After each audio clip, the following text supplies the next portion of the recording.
All Odisha 108 कर्मचारी महासंघ आज भुवनेश्वर बीजेपी पार्टी ऑफिस रे ओडिशा बीजेपी सभापति मनमोहन सामल को भेटी। सारा ओडिशा 1000 ऊर्ध्व 108 आंबुलांस कर्मचारी ठिका संस्था उपरे असंतुष्ट होई बीजेपी ऑफिस को आसिछंती। 12 घंटा खटई 8 घंटार दरमा देउथुबारु समस्त कर्मचारी ठिका संस्था को विरोध करने सह नुआ ठिका संस्था आसवाकू राज्य सभापति को दाबीपत्र देइछंती। कोरोना और बालेश्वर बाहानगा ट्रेन दुर्घटना रे लोकंको जीवन बंचाई लोकंको चिकित्सा देवा कर्मचारी मानकर गुरुत्वपूर्ण भूमिका रहितिला। ओडिशा रे 4.5 कोटी ऊर्ध्व जनतांको पई मात्र 1106 खंड आंबुलांस गाड़ी सेवा प्रदान करबा पई दैछंती, किंतु सेथि मध्यरु 160 खंड गाड़ी ठिका संस्था काटी दैछंती। कर्मचारी मानकू गाड़ी रे ठिका संस्था अधिक समय खटेबा सहित पारिश्रमिक ठीक समय प्रदान करा जाउ नथिबा अभियोग करिसेंती। नुआ ठिका संस्था को हस्तांतर करने सहित दैनिक 12 घंटा बदल में 8 घंटा परिश्रम करने को 108 आंबुलांस कर्मचारी संघ दाबी करथिबा बेले पूर्व नवीन सरकार रे अणओडिया ठिका संस्था पाखरे बंधा पकाई दैनिक 12 घंटा कटाउथिले। एणु एही अणओडिया ठिका संस्था को बाहर करी ओडिया ठिका संस्था देवा पई राज्य सभापति सुबोधनाथ शर्मा, उपसभापति कृष्णचंद्र नायक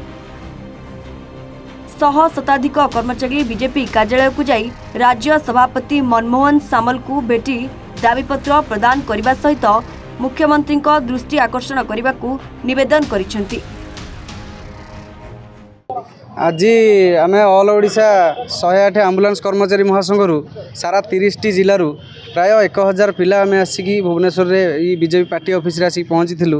आज ग्रीभांस करते सार करते पार्टी ऑफिस जो मनमोहन सामल महोदय, तो तांका भितर आम जो एप्लिकेशन देइथिलु आमर मुख्य दाबी होची जे आमको जो सरकारी मान्यता दि जाऊ ये जो 108 आंबुलांस कर्मचारी को बा आंबुलांस संस्था को एवं आमको जो 12 घंटार अधिक कार्य करा जाउची ताकू 108 आंबुलांस को 12 घंटार पारिश्रमिक दिंतु नचेत 8 घंटा कार्य करंतु। तो सार कहले निहाती पक्षे यहाँ तुम का शुणा सांगे सांगे शालीन पंडित मैडम को फोन कले लाउड स्पीकर देकी, तो शालीन पंडित मैडम को कहले ये जिनसा आप जस्ट आउट करूँ जहाँ डाकिकी गोटे जगार मीटिंग करूँ। से कहले नुआ कंपानी एवं आमर टेंडर होती नुआ कंपानी हैंडओवर नहीं ताकू टाइम लगे, तेणु नुआ कंपानी जो आसो गोटे आमर जॉइंट मीटिंग हम आउ बसिक आम डिस्कसन निश्चिंत भाव सफल हम बोली आमको कहते। आज तो आज आम आसलु बीजेपी पार्टी ऑफिस आम आगु आसलु अभियोग देकी जाइलु सी कथा होते आज प्रतिश्रुति देले जे एटा आम तुम प्रति होता अन्याय को आम निश्चित भाव ये करूँ। आम जो 12 घंटा परिश्रम करूँ 8 घंटार पैसा पाऊँ पारिश्रमिक पाऊँ सेटा जॉइंट मीटिंग करेंगे, जो कंपनी नहीं से कंपनी की डकेबे मैनेजमेंट आम कमिटी सहित बस गोटे आलोचना हे मासे 2 मास समय लगे। आईटी आम गोटे अभियोग करिया ना कि चाहूँ आपण मान माध्यम आमर सारा ओडिशा रे 4.5 कोटी जनता अच्छा, जो 4.5 कोटी जनता को 1106 खंड गाड़ी दि जाइए। से वर्तमान सुधा पहरदिन सुधा मु डिटेल्स नौली 160 खंड गाड़ी ऑफरोड अच्छी।